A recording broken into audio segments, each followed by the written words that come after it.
Have you ever typed your research topic into Google Scholar, pressed enter, and felt that quiet panic when almost nothing relevant appears?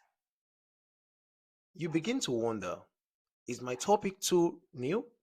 Is it narrow? Have I chosen the right area or the wrong area entirely?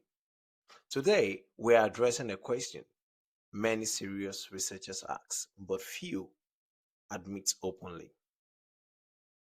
One of my undergraduate supervisors asked if there are very limited previous studies or scholarly articles directly related to my chosen topic, how should I approach the literature review?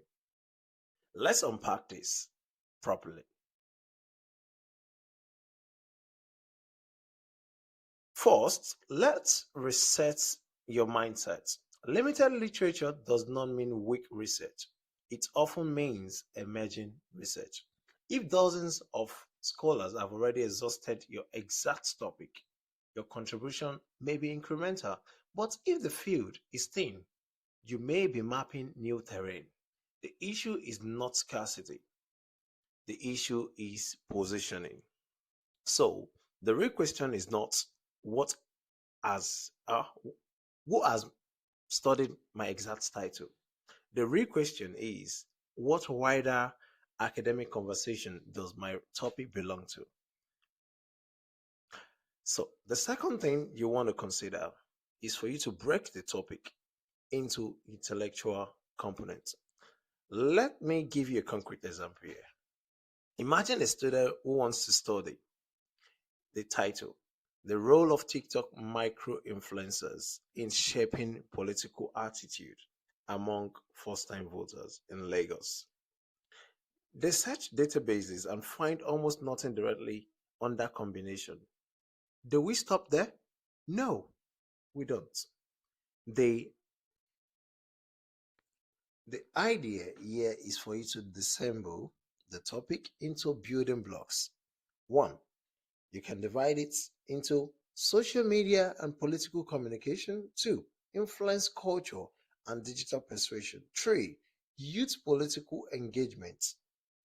And the fourth could be political communication in Nigeria or comparable democracies. Even if no one has studied that precise combination, each of these components has an existing body of scholarship.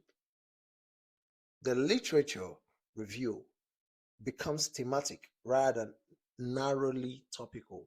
You are building an intellectual framework, not hunting for identical titles. Now, let's take a look at the third level, sorry. Now, use adjacent context strategically. There's a term called adjacent context.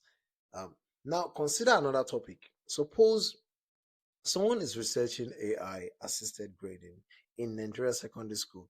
There may be very little local scholarship because this is relatively a new area AI is evolving. But there will be a substantial research on AI in education globally. There will be some works on automated assessment tools. There will be some works on teachers' perception of technology, and there will be some works on digital inequality in developing contexts.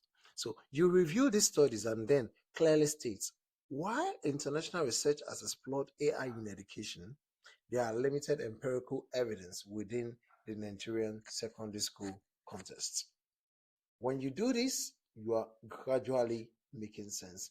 That sentence is not an apology, it is your research gap. You get it? Now, segment 4 is the last. No, I won't call it the last. You are getting there. Let's do the theory, the heavy lifting now. So when empirical literature is thin, theory becomes your anchor.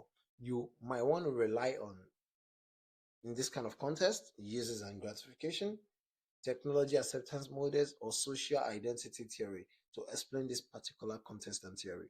Now, theories allows you to interpret a phenomenon, even if very few have examined that specific setting. A strong theoretical framework gives you a foundation to demonstrate academic maturity and it strengthens your justification. Then the next thing, which will be the stage 5 kind of thing, the segment 5, is for you to look for methodological gap in the previous studies. Sometimes the topic has been studied, but only in one way, maybe mostly quantitative or maybe mostly qualitative. And even if it is quantitative, it might just be questionnaire. There are other ways like content analysis and more. Perhaps existing research relies heavily on survey, or maybe they focus on Western population, or maybe they ignore qualitative depth. Your contribution may not be about what is studied, but how it is studied. For instance, why priority can be given to youth political engagement, some may begin to think about it differently. Okay, let's consider this. Why priority studies examine youth political engagement through quantitative survey? There is limited qualitative research exploring how young voters interpret influencer content in their own words. This is a defensible one and with a clear research gap. And then this takes me to the last idea that I want to offer on this topic is for you to structure your literature review intelligently. When literature is limited, do not structure your review as study A did this, study B did that. No. Instead, structure it by themes. For example, Team 1, Digital Political Communication, Team 2, Influencer, Culture and Persuasion, Team 3, just like that. And each team builds towards your study. The literature review becomes a logical argument, not a list. I'll leave you with this. A literature review is not about how many studies exist on your exact topic. It is about how well you position your research within an existing knowledge or body of knowledge.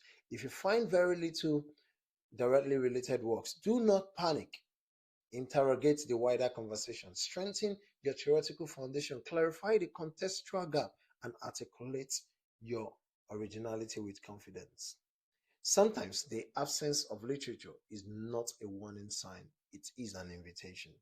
Until next time, keep asking better questions. This is where rigorous research begins.